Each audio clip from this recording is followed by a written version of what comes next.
Hello friends, आज के इस वीडियो में हम बात करेंगे नेपोलियन हिल द्वारा लिखे गए book think and grow rich के बारे में।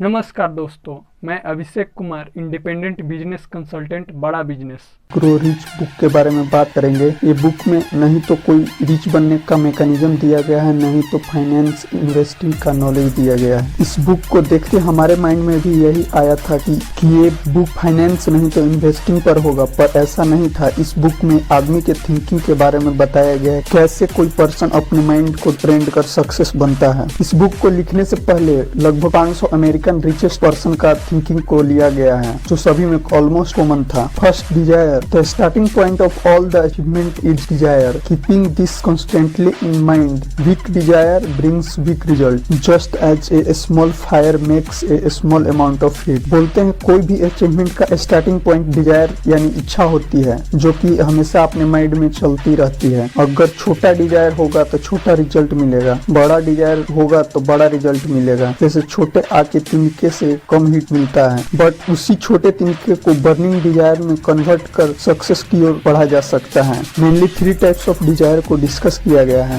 ए, ऑर्डिनरी डिजायर। इससे हम ऐसे समझते हैं, एक छोटे बच्चे को स्कूल भेजा जाता है, वह सुबह में जाता है स्कूल और दोपहर में घर आ जाता है। तो सुबह जो जाने का प्रोसेस माइंड में चला तब वो स्कूल गया, इसे ऑर्डिनरी डिजायर कहते हैं। एक और एग्जाम्पल से इसे हम समझ सकते हैं। सपोज 1 लाख रुपए आपको कोई दिया, फिर आप सपना देखना चालू कर दिए कि ये कल उठते उठते एक अच्छे से वॉच लेंगे, शूज लेंगे, जो आप लेंगे भी। पर एक टाइम के बाद आपका पैसा खत्म हो जाएगा और आपका डिजायर भी खत्म हो जाएगा। B, burning desire. इससे हम ऐसे समझते हैं, अगर वह स्टूडेंट स्कूल में एक पर्पस के लिए जाता है कि हमें 10th class 12th class pass करना है, तो यह उसका बर्निंग डिजायर हुआ। एक सेल्समैन पर्सन सेल्समैन का जॉब करता है, पर एक दिन उसके दिमाग में यह बात चलता है कि मैं अपने बॉस के साथ बिजनेस करेंगे, बट कुछ दिन ये माइंडसेट डेवलप कर वो कंटिन्यू काम नहीं कर पाता है। कुछ प्रॉब्लम आते ही वो छोड़ देता है और फेल हो जाता है। उसके पास डिजायर है पर कुछ प्रॉब्लम आते ही छोड़ देता है। इसलिए वो छोड़ देता है क्योंकि उसके अंदर डाउट रहता है कि क्या मैं यह काम को कर पाऊंगा या नहीं,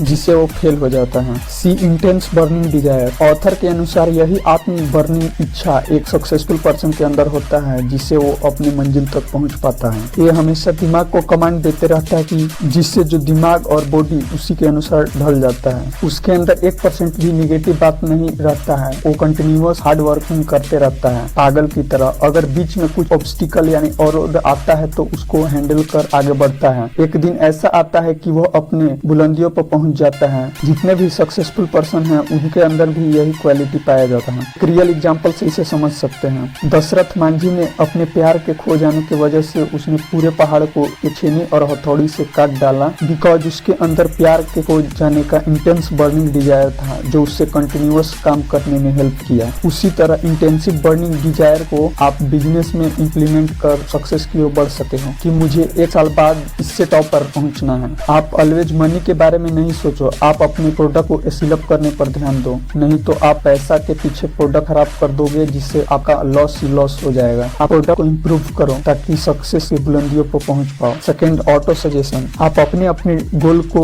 डिजायर यानी इच्छा को लिखते रहो, इसके बारे में सोचते रहो ताकि हमारा माइंड एक ही चीज पर फोकस कर पाए। उससे रिलेटेड मूवी देखो, बुक्स पढ़ो, जिससे आपको और एज मिले। जो आपको करना है उस पर आप फुल्ली फोकस हो जाओ। फॉर एग्जांपल, आपके दिमाग में एक इंटेंसिव बर्निंग डिजायर है कि हमें गेम में एक्सीलेंस को अचीव करना है। जो हो जाए आप उसके लिए सेक्रीफाइस करो। एक समय ऐसा आएगा कि आपके बैक ऑफ द माइंड में अपनी डिजायर चलता रहेगा। अपने डिजायर को एटलीस्ट 2 बार पढ़ो ताकि आपका माइंड सजेस्ट करे कि हमें क्या करना है और क्या नहीं करना है, यानी आपका माइंड अपने डिजायर के अनुसार इंक्लाइंड हो जाएगा। Third, persistence. आपके अंदर बहुत बार ये आएगा कि हम इस काम में सक्सेसफुल नहीं बन सकें क्योंकि आपके पास एक प्रॉब्लम क्रिएट हो गया जिससे आपको आगे बढ़ने में दिक्कत आ रही है, तो आप इस काम को ही छोड़ देते हो। बल्कि अगर आप एक स्टेप आगे बढ़ो तो वो प्रॉब्लम यूं ही सॉल्व हो जाता है। For example, million people Henry Ford के अचीवमेंट को देखते हैं ओनली, बट जब फोर्ड कार ने डिजायर कार्य किया था कि V8 मोटर को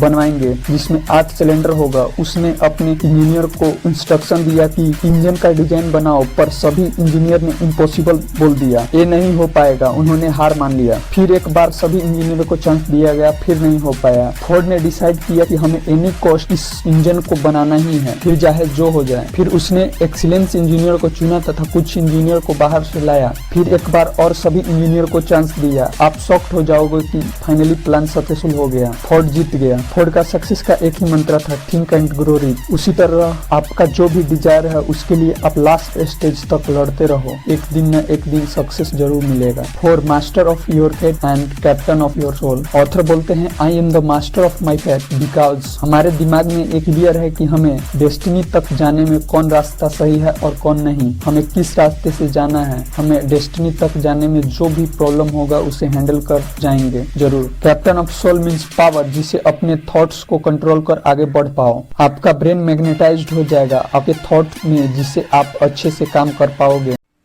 आई होप आपको वीडियो पसंद आ रहा होगा। Like, share and subscribe to my channel. Thank you for watching.